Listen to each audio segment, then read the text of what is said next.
Bitta gapda mana bu qizlar bironta qo'shiqqa ikkita emotsiya bajarib shunday video qo'yib yuboradi.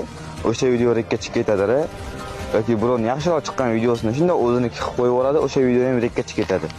Lekin bu yerda bironta bola qotirgan telefoni qotsa ham video zapis qilib, o'sha videoni yarim soat montaj qilib Instagramga qo'yadi.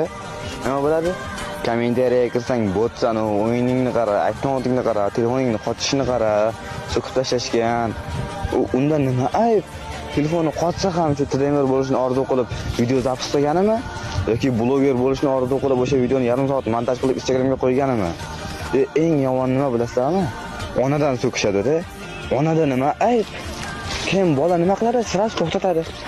Harakat qilyapti, harakatini evaziga so'kish eshityapti. Nima kerak unga bu narsa?